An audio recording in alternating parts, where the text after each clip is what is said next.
actually look like for the believers to be one? Practically in our experience, as I was considering this matter of oneness, I was brought to this verse here, which is the first verse on your sheet. Let's read this together. This is Galatians 6:2. Bear one another's burdens, and in this way you will fulfill the law of Christ completely. Let's read that one more time together.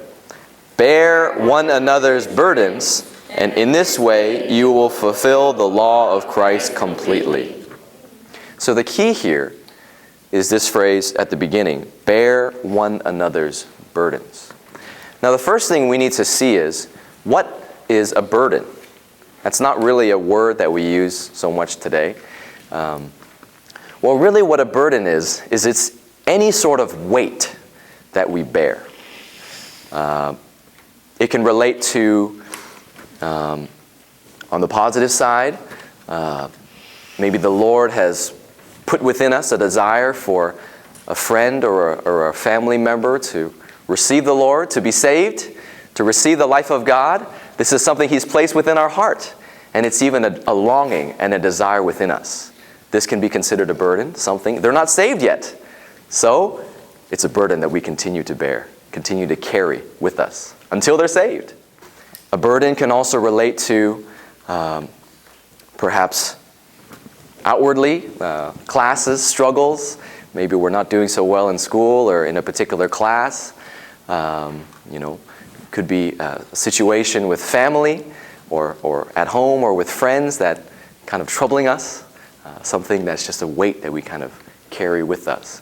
This matter of a burden can also relate to perhaps the Lord has been touching us about something that He wants us to give up, or something we shouldn't be involved in. He doesn't want us to be involved in, but we have difficulty letting go.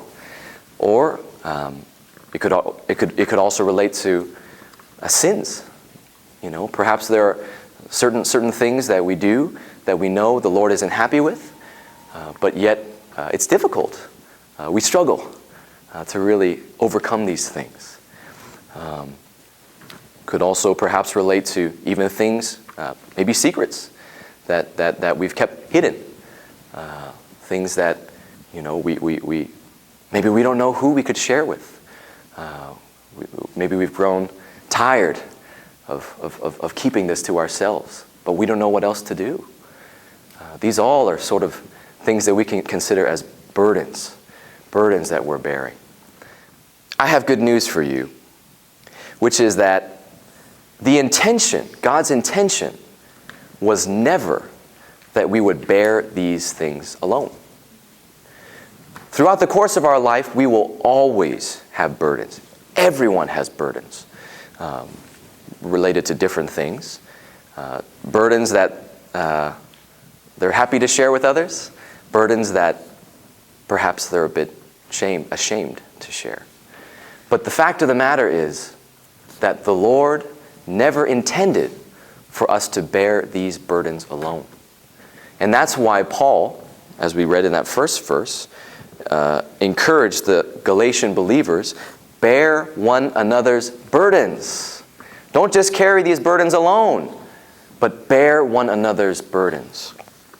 I'd like to share with you this next verse, also on your sheet, Ecclesiastes 4:9 through 10. I'll read this to you.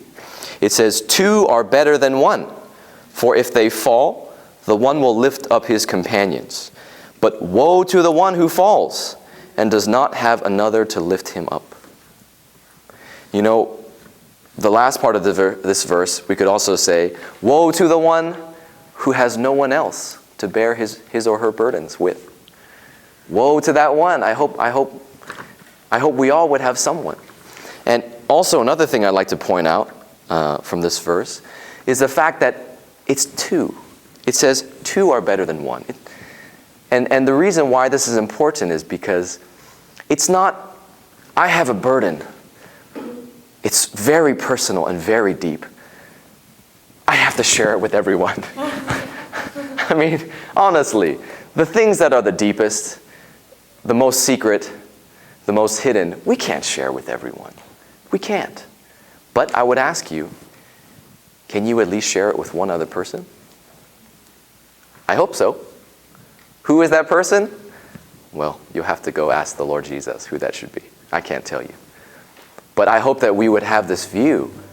The Lord does not intend that I would bear this alone, but that I would bear it with someone else.